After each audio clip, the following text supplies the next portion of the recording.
Good morning everyone, welcome back to GK today. और आज हम डिस्कस करेंगे 5 ऑफ जनवरी के सबसे मोस्ट इंपॉर्टेंट करंट अफेयर्स। चलिए अपना सेशन हम शुरू करते हैं। What is the target of number of Ayushman Bharat health and the wellness centres under the Ayushman Bharat. आपको बताना है कि आयुष्मान भारत के अंडर में क्या हमारा टारगेट था Ayushman Bharat health and wellness centres को क्रिएट करने का। एक्चुअली हाल ही में हमने ये टारगेट अचीव किया है, इस वजह से ये चीज़ न्यूज़ में है।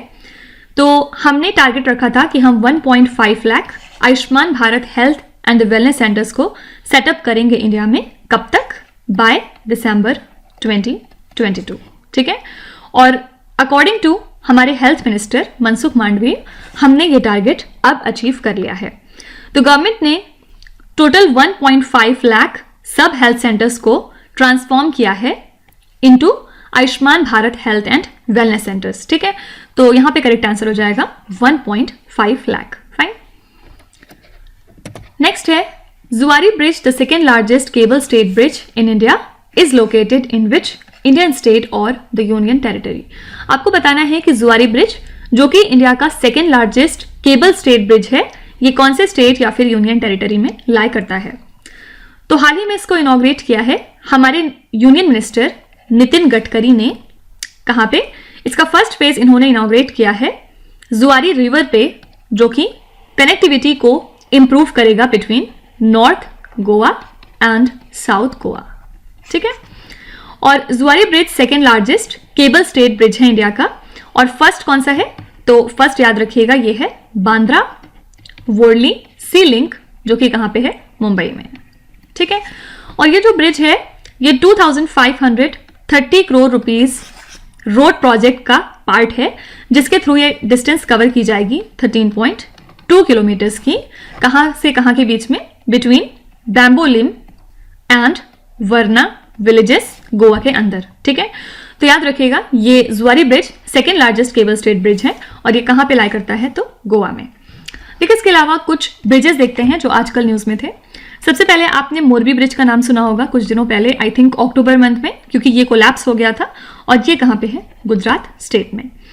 इसके अलावा हमने पढ़ा था स्काई ब्रिज 721 सस्पेंशन ब्रिज। ठीक है। और ये दुनिया का सबसे बड़ा सस्पेंशन ब्रिज बन गया है। और इसके पहले दुनिया का सबसे बड़ा सस्पेंशन ब्रिज कौन सा था? तो ये है अराउका ब्रिज, जो कि पोर्तुगल में था। ठीक है। क्या बता सकते हैं ये जो स्काई ब्रिज की बात हम कर रहे हैं, सस्पेंशन ब्रिज, ये कौन से स्टेट में लाई करता है? अगर आपको पता है तो आप अपने जवाब कमेंट्स में जरूर लिखिएगा। नेक्स्ट है which state organises the world's largest open air theatre Dhanu Yatra festival. आपको बताना है कि कौन सा स्टेट है जो दुनिया का सबसे बड़ा open air theatre Dhanu Yatra festival को ऑर्गेनाइज करता है। तो धनु यात्रा फेस्टिवल है ओडिशा स्टेट का और ये दुनिया का सबसे बड़ा ओपन एयर थिएटर होता है। बेसिकली ये शुरू हुआ था हाल ही में, कहां पे? बारगढ़ टाउन में, उड़ीसा स्टेट के। ठीक है। और ये कब शुरू हुई थी? तो ये स्टार्ट हो गई थी 1947 to 48 में as a part of celebration of country's independence. और इसको अब एनुअली तब से सेलिब्रेट किया जाता है। और इसमें डिफरेंट तरह के एपिसोड्स जो कि रिलेटेड होते हैं हिंदू गॉड कृष्णा से, उनको बेसिकली प्रेजेंट किया जाता है थ्रू फोक आर्ट फॉर्म्स। ठीक है। तो दुनिया का सबसे बड़ा open air theatre Dhanu Yatra festival कौन से स्टेट का है? याद रखिएगा ये स्टेट है उड़ीसा। इसके अलावा कुछ फेस्टिवल की बात करें अगर, तो सबसे पहला है इसमें बथुकम्मा। बथुकम्मा एक फ्लावर का फेस्टिवल होता है और ये कौन से स्टेट का है? तो ये तेलंगाना का है। इसके अलावा एक और फेस्टिवल है जिसका नाम है थदिन ग्यूथ। ये कुछ दिनों पहले न्यूज में था। और ये जो फेस्टिवल है, ये स्पेलिंग बिल्कुल ठीक है, और ये फेस्टिवल है म्यांमार कंट्री का। ठीक है। अच्छा, आपको बताना है कि चेरी ब्लॉसम नाम का फेस्टिवल कौन से स्टेट में इंडिया के सेलिब्रेट किया जाता है। नेक्स्ट है which country has taken over the presidency of the council of the European union for the first 6 months of 2023। तो ये जो 2023 चल रहा है, इसमें जो पहले के 6 महीने हैं, इसमें कौन सी कंट्री है जो प्रेसिडेंट रहने वाली है यूरोपियन यूनियन की? तो याद रखिएगा ये कंट्री है स्वीडन। तो स्वीडन अब प्रेसिडेंट रहेगी और इन्होंने चेयरमैनशिप ईयू की कब से संभाली है? 1 जनवरी 2023 से। ठीक है। और इनके पहले कौन था? तो इनके पहले था जेक रिपब्लिक और इन्होंने सेकेंड हाफ ऑफ 2022 को संभाला था एज इट्स चेयरमैन। तो ये तीसरी बार है जब स्वीडन प्रेसिडेंट रहने वाला है इस काउंसिल का। और अगर इसकी प्रेसिडेंसी की बात करें ईयू की, तो ये हर 6 महीने में बदलती रहती है between the member states of European union. तो इसके पहले जेक रिपब्लिक था, लेकिन अब जो है करंट प्रेसिडेंट इसका हो गया है स्वीडन। ठीक है, नेक्स्ट है what is the name of the annual state level youth festival organised in Kerala. जो एक यूथ फेस्टिवल है स्टेट लेवल पे जो कि केरला में ऑर्गेनाइज किया जाता है, इसका नाम क्या है, आपसे बेसिकली ये पूछ रहे हैं। तो इसका नाम बहुत ही ज्यादा इजी सा है, केरलोत्सवम, और ये इनका स्टेट लेवल यूथ फेस्टिवल है। इसको कोऑर्डिनेट करता है Kerala state youth welfare board. ठीक है, और इसमें याद रखिएगा कि पलक्कड़ जो है वो ओवरऑल चैंपियन के तौर पे सामने आया स्टेट लेवल के स्पोर्ट्स कंपटीशन में, जो कि कंडक्ट किए गए थे एज अ पार्ट ऑफ केरलोत्सवम। उसके बाद सेकंड पोजीशन पे था इसमें कोझिकोडे केरला का, और थर्ड पे था इसमें कन्नूर। ठीक है, तो ये 3 टॉप पोजीशंस रही डिफरेंट तरह के स्पोर्ट्स कंपटीशन में। और गवर्नमेंट जो है फिलहाल सपोर्ट प्रोवाइड करेगी कि यहाँ पे ट्रेनिंग ग्राउंड्स को सेटअप किया जाए सभी विलेज पंचायत में। ठीक है, तो ध्यान में रखिएगा जो केरला का यूथ फेस्टिवल है उसका नाम है केरलोत्सवम। नेक्स्ट है International Association of Chiefs of Police recognised the Nijat campaign of which state police. आपको बताना है कि International Association of Chiefs of Police ने जो निजात कैंपेन रिकॉग्नाइज किया है, ये कौन से स्टेट पुलिस का कैंपेन है। तो सबसे पहले IACP की बात करते हैं। ये एक US बेस्ड इंटरनेशनल ऑर्गेनाइजेशन है जिन्होंने निजात कैंपेन को चूज किया है for their leadership in crime prevention in the institutional category. ठीक है, और ये कैंपेन है किसका, छत्तीसगढ़ की स्टेट पुलिस का। तो आप कह सकते हैं कि ये एक तरह का एंटी ड्रग और इलिसिट लिकर कैंपेन है जिसको कि छत्तीसगढ़ पुलिस ने लॉन्च किया था, जिसमें टफ एक्शंस लिए जाएंगे against the businesses of illegal drug और नार्कोटिक्स, और पब्लिक अवेयरनेस वगैरह क्रिएट की जाती है। साथ ही सपोर्ट प्रोवाइड किया जाता है काउंसलिंग और रिहैबिलिटेशन के मैटर्स में वहां पे। ठीक है, तो ध्यान में रखिएगा ये निजात कैंपेन कौन से स्टेट का है, छत्तीसगढ़ की स्टेट पुलिस का, और इसको हाल ही में रिकॉग्नाइज किया है International Association of Chiefs of Police ने। फाइन, नेक्स्ट है where is the Institute of Veterinary Biological Products located. ये इंस्टीट्यूट किसी ना किसी वजह से ऑब्वियसली न्यूज में था, इसी वजह से स्टैटिक जीके के फॉर्म में आपसे क्वेश्चन पूछा जा सकता है। एक्चुअली गवर्नमेंट ने हाल ही में एक पैक्ट साइन किया है with institute of Veterinary biological product. किस बात का पैक्ट है कि इनकी जो लंपी प्रोवैक वैक्सीन है इसका कमर्शियल प्रोडक्शन अब किया जाएगा। ठीक है, और ये जो इंस्टीट्यूट है ये पुणे बेस्ड है।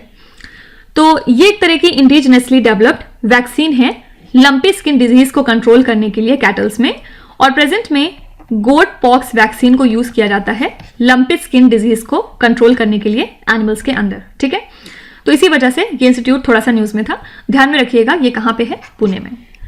नेक्स्ट है as per recent United Nation survey which region has the highest unemployment rate in the world. कौन सा रीजन है जहां पे सबसे ज्यादा बेरोजगारी का रेट पाया गया है पूरी दुनिया में यूनाइटेड नेशन के सर्वे के मुताबिक।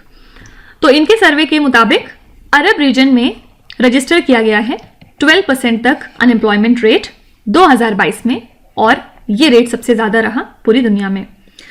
तो यहाँ पे जो पावर्टी है वो बहुत ज्यादा है, और लगभग 130 मिलियन लोग ऐसे हैं जो कि इफेक्टेड हैं अरब कंट्रीज में, और मोर देन 1/3 पॉपुलेशन इस रीजन में ऐसी है जो कि इफेक्टेड है, और इसमें हम एक्सक्लूड करेंगे कुछ कंट्रीज को लाइक लीबिया एंड जो गल्फ कॉपरेशन काउंसिल की कंट्रीज हैं उनको। ठीक है, और फर्दर इस सर्वे में ये बताया गया कि 3.4% तक का ग्रोथ हो सकता है इस पावर्टी में अगले साल तक पूरे अरब रीजन में। फाइन, तो ध्यान में रखिएगा कि यूनाइटेड नेशन का सर्वे क्योंकि इंपॉर्टेंट है, तो इनके हिसाब से जो अरब रीजन है वहां पे सबसे ज्यादा अनएम्प्लॉयमेंट का रेट है।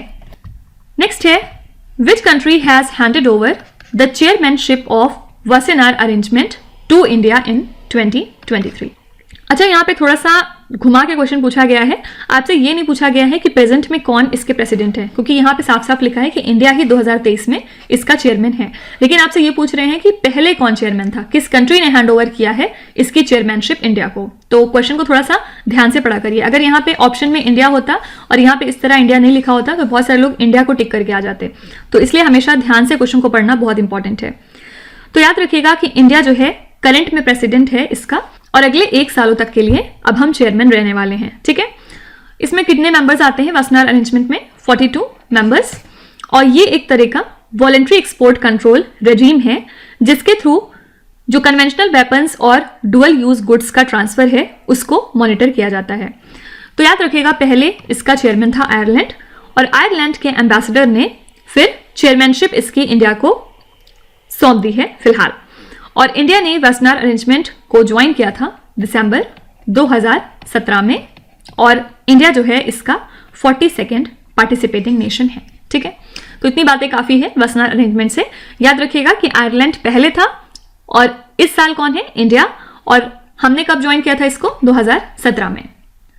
नेक्स्ट है, which state received the largest outlay in the total expenditure of 13,000 crore rupees on cleaning the Ganga since 2014। तो जो टोटल एक्सपेंडिचर है क्लीन गंगा का वो 13,000 crore रुपीज है। आपको बताना है कि इसमें से सबसे ज्यादा अमाउंट कौन से स्टेट को मिला है। तो यूनियन गवर्नमेंट ने एक्चुअली 13,000 crore रुपीज से भी ज्यादा स्पेंड किए हैं अब तक गंगा को क्लीन करने के लिए सिंस 2014। और गंगा काउंसिल ने हाल ही में मीटिंग की थी एक कोलकाता में, जिसको कि हमारे प्राइम मिनिस्टर नरेंद्र मोदी ने वर्चुअली अटेंड किया था थ्रू वीडियो कॉन्फ्रेंसिंग। और उत्तर प्रदेश को अब तक सबसे ज्यादा आउटले दिया गया है अमंग द स्टेट्स। कितना अमाउंट दिया गया है? 4,205 crore रुपीज, ठीक है। सेकेंड पोजीशन पे था इसमें बिहार, और बिहार को अमाउंट दिया गया है 3,516 crore रुपीज। और थर्ड पे है इसमें बंगाल। बंगाल को अमाउंट कितना दिया गया है? 1,302 crore रुपीज। इसके अलावा अगर रेस्ट 2 और बात करें तो इसके बाद 4th पोजीशन पे था दिल्ली और 5th पे था उत्तराखंड। तो ये टॉप 5 स्टेट हैं जिनको सबसे ज्यादा आउटले मिला है क्लीन गंगा मिशन के तहत, ठीक है। नेक्स्ट है, as per the Ministry of Culture how many centrally protected monuments are missing. तो मिनिस्ट्री ऑफ कल्चर के हिसाब से कितने सेंट्रली प्रोटेक्टेड मॉन्यूमेंट्स हैं जो कि मिसिंग हैं। तो हाल ही में एक सबमिशन दिया गया है पार्लियामेंट में मिनिस्ट्री ऑफ कल्चर के द्वारा, जिसमें इन्होंने बताया कि इंडिया के 3,693 सेंट्रली प्रोटेक्टेड मॉन्यूमेंट्स में से 50 ऐसे हैं जो कि मिसिंग हैं, ठीक है। और ये जो मिसिंग मॉन्यूमेंट्स हैं कहाँ हैं? इसमें से 11 उत्तर प्रदेश में हैं, 1 दिल्ली में है और 1 फिर हरियाणा में है। इसके अलावा और भी मॉन्यूमेंट्स हैं जो कि लाई करते हैं असम में, वेस्ट बंगाल में, अरुणाचल प्रदेश और उत्तराखंड में, ठीक है। और आर्कियोलॉजिकल सर्वे ऑफ इंडिया के मुताबिक 14 इसमें से मॉन्यूमेंट ऐसे हैं जो कि रैपिड अर्बनाइजेशन की वजह से खत्म हो गए, 12 ऐसे हैं जो कि सबमर्ज हो गए रिजर्वॉयर या फिर डैम वगैरह में। इसके अलावा 24 ऐसे हैं जो कि टोटली अनट्रेसेबल हैं, मतलब उनके निशान भी मौजूद नहीं है, ठीक है। तो ध्यान में रखिएगा ये नंबर कितना है? 50। नेक्स्ट है, विच इंस्टीट्यूशन बिल्ड्स द K9 वज्र ट्रैक्ट सेल्फ प्रोपेल्ड हॉविट्जर। आपको बताना है कि K9 वज्र ट्रैक्ट सेल्फ प्रोपेल्ड हॉविट्जर्स को कौन सी इंस्टीट्यूशन बिल्ड करती है। एक्चुअली किस वजह से न्यूज में है? क्योंकि डिफेंस मिनिस्ट्री ने हाल ही में डिसाइड किया है कि हम खरीदेंगे 100 और K9 वज्र ट्रैक्ट सेल्फ प्रोपेल्ड हॉविट्जर्स को, जो कि इंडिया में बिल्ड होते हैं बाय लार्सन एंड टुब्रो, ठीक है। और ये जो हॉविट्जर्स हैं इनको बिल्ड किया जाता है यूजिंग अ टेक्नोलॉजी जो कि ट्रांसफर की गई थी by South Korean defence major, जिसका नाम है हनवा डिफेंस, ओके। और K9 वज्र की बात करें तो ये 155 metres 52 calibre tracked self propelled howitzer है। फाइन, तो यहाँ पे करेक्ट आंसर हो जाएगा लार्सन एंड टुब्रो। इसको बिल्ड कौन करता है? तो आंसर है लार्सन एंड टुब्रो। तो ये थे हमारे आज के सबसे मोस्ट इंपॉर्टेंट करंट अफेयर्स। और अब हम चलते हैं हमारे रिवीजन सेशन की तरफ। कौन सी 3 कैटेगरीज देखेंगे? फर्स्ट हम रिवाइज करेंगे कुछ sports related current affairs, second पे हम बात करेंगे कुछ इंपॉर्टेंट रैंक्स एंड इंडिसेस की, और एट थर्ड हम देखेंगे कुछ ऑर्गेनाइजेशंस। सबसे पहले स्पोर्ट्स करंट अफेयर्स पे आते हैं। Lovlina Borgohain and Nikhat Zareen who were seen in the news recently play which sport? आपको बताना है कि ये दोनों स्पोर्ट्स पर्सन किस पर्टिकुलर स्पोर्ट से एसोसिएटेड हैं। एक्चुअली हाल ही में इन्होंने गोल्ड जीता है at women's national boxing championship 2022। इस चैंपियनशिप के लिए वेन्यू क्या था? भोपाल। ठीक है, तो यहाँ पे करेक्ट आंसर हो जाएगा बॉक्सर। ये बॉक्सिंग से एसोसिएटेड हैं। और याद रखिएगा लोवलिना बुरगोहेन ने 75 kg कैटेगरी में जीता था और निखत जरीन ने 50 kgs में। 7-year-old Gato Sora, who was seen in the news recently, plays which sport? Gato Sora actually हाल ही में जीत चुके हैं junior international badminton championship title. और ये चैंपियनशिप कहाँ हुई थी? मलेशिया में। ठीक है, किससे एसोसिएटेड हो गए? ये एक बैडमिंटन प्लेयर है। और कौन से स्टेट से ये रिलेटेड हैं? याद रखिएगा ये अरुणाचल प्रदेश से बिलोंग करते हैं। Union minister Anurag Singh Thakur inaugurated sport science centre in which city? तो एक स्पोर्ट साइंस सेंटर हाल ही में स्टैब्लिश किया गया है उडुपी में। उडुपी कहाँ है? कर्नाटका स्टेट में। Antim Panghal who was seen in the news recently plays which sport? Antim Panghal एक फीमेल रेसलर हैं और किस वजह से न्यूज में थी? क्योंकि हाल ही में ये पहली इंडियन फीमेल रेसलर बन गई हैं जिन्होंने गोल्ड जीत लिया है at under twenty wrestling world championship. ठीक है, इसके लिए वेन्यू कौन सी कंट्री थी? Sofia, Bulgaria. Satwik Sairaj Rankireddy and Chirag Shetty who were seen in the news recently play which sport? ये जो है ये बैडमिंटन प्लेयर्स हैं। Sashi Kumar Mukund who was seen in the news is associated with which sport? ये किससे एसोसिएटेड हो गए? टेनिस से। Which sports person has been named as the BBC sports personalities world sports star of the year for 2022? Answer हो जाएगा Lionel Messi. और Lionel Messi की बात करें तो याद रखिएगा इनको गोल्डन बॉल अवार्ड दिया गया है for being the best player at FIFA World Cup 2022। इसके अलावा किलियन मबाप्पे की बात करी थी, इनको गोल्डन बूट अवार्ड दिया गया है और एमिलियानो मार्टिनेज को गोल्डन ग्लव अवार्ड दिया गया है। ठीक है, फीफा वर्ल्ड कप की बात करेंगे तो अर्जेंटीना ने ये कप जीता है, किसको हरा के? फ्रांस कंट्री को। Manu Bhaker who was seen in the news recently is associated with which sport? ये एक शूटर हैं और याद रखिएगा इन्होंने हाल ही में टॉप किया है in the ISSF junior world championship जो कि हुई थी पेरू लिमा में। ठीक है, नेक्स्ट बात करते हैं रैंक्स एंड इंडिसेस की। Asian development bank ranked which Indian firm in its top consulting services firm list? तो ADB ने हाल ही में वेबकॉस को इस अपनी लिस्ट में फीचर किया है। विच स्टेट और union territory was ranked at the top in the social progress index? Social progress index की बात करेंगे तो इसको टॉप किया है पुडुचेरी ने। उसके बाद इसमें सेकंड पोजीशन पे था लक्षद्वीप और थर्ड पे था गोवा। इसके अलावा अगर हम डिस्ट्रिक्ट्स के टर्म्स में बात करेंगे तो फर्स्ट पे था इसमें शिमला जो कि हिमाचल प्रदेश में है। उसके बाद सेकंड पे था सोलान, ये भी हिमाचल प्रदेश में है। और थर्ड पे था इसमें एजोल डिस्ट्रिक्ट। एजोल कहाँ है? ये है मिजोरम की capital. What is the rank of India in the global ranking in scientific publications as per the NSF science and engineering indicators 2022 report? इसमें इंडिया की रैंक थी third. What is the rank of India in the Arthon Capital Passport Index 2022? इसमें India की rank है 87। और याद रखिएगा UAE country का स्ट्रॉन्गेस्ट पासपोर्ट है पूरी दुनिया में। और ऐसी कंट्रीज जिनका वीकेस्ट पासपोर्ट है उसमें कौन कौन कंट्रीज आती हैं? अफगानिस्तान, सीरिया, इसके अलावा इराक और Pakistan. What is the rank of India in the Global Aviation Safety Ranking by the International Civil Aviation Organization? इसमें इंडिया की रैंक थी 48। और टॉप 3 कंट्रीज कौन सी थी? फर्स्ट सिंगापुर, सेकंड UAE और third south Korea. Which institution is ranked at the top spot from India in the QS Asia university ranking?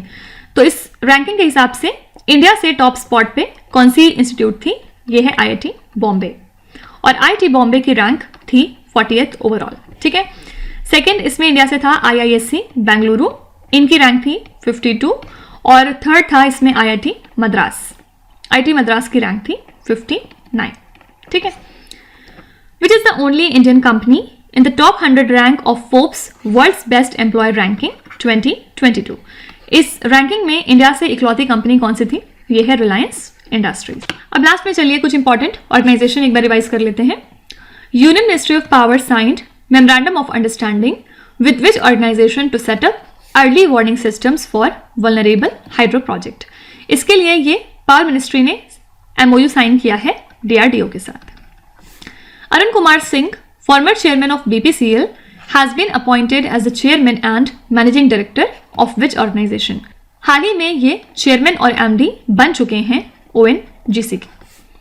Which country is the host of the Asia and the Pacific regional meeting of International Labour Organisation. इसके लिए host country थी Singapore, और ILO का headquarters कहाँ पे है? Geneva में। Which organisation manufactured the intermediate range ballistic missile Agni 3? अग्नि 3 को डेवलप किया है DRDO ने। The ISRO has collaborated with which country to explore the Venus and the dark side of the moon? ISRO ने इसके लिए कोलैबोरेट किया है जापान कंट्री के साथ, वीनस और जो मून का डार्कर साइड है उसको एक्सप्लोर करने के लिए। Which state top the EPFO coverage percent across the country? EPFO coverage percent को टॉप किया है दिल्ली ने, सेकेंड पे था इसमें गोवा और थर्ड पे था हरियाणा। और बहुत बार मैंने आपको बताया है कि अगर हम नंबर ऑफ EPFO के सब्सक्राइबर्स के टर्म्स में बात करेंगे तो इसमें फर्स्ट पे था महाराष्ट्र, सेकेंड पे था कर्नाटका और थर्ड पे था Tamil Nadu. Which state is the host of the Civil Air Navigation Services Organisation? इसके लिए होस्ट कौन सा स्टेट है? ये है गोवा। ठीक है, तो ये कुछ इंपॉर्टेंट ऑर्गेनाइजेशंस हो गए हमारे जो याद रखने हैं, और बिना रिवीजन के ऑब्वियसली हर चीज़ आप भूल जाएंगे, तो इनका एक आप नोट्स बना के रखिए सेपरेट, और एटलीस्ट 15-15 दिन पे इनको रिवाइज करते रहा करिए। और अब आ जाते हैं आपके क्विज पे। ये 5 क्वेश्चंस हैं जिनको आपको ध्यान से पढ़ना है और इसका जवाब आपको कमेंट्स में लिखना है। तो यहाँ पे वीडियो को पॉज करिए, एक एक करके ध्यान से क्वेश्चन को पढ़िए। जो भी आपको आते हैं वेल एंड गुड, जो नहीं आते हैं कोई भी बात नहीं, विथ टाइम डेफिनेटली आपका स्कोर इंप्रूव करेगा। बस आपको कंसिस्टेंट और परसिस्टेंट रहने की ज़रूरत है। So that's it for today. I hope you have like the session. आज का सेशन आपको कैसा लगा ज़रूर बताइएगा कमेंट्स में।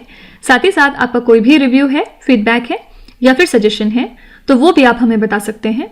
हमें जानकर खुशी होगी और हम पूरी कोशिश करेंगे उसको इम्प्लीमेंट करने की। तो कल फिर हम मिलेंगे सेम टाइम सेम जगह कल के करंट अफेयर्स के साथ। Till then stay tuned. Thank you so much for watching, and please do not forget to subscribe to GK Today. With this, Meenuz Hadsana signing off.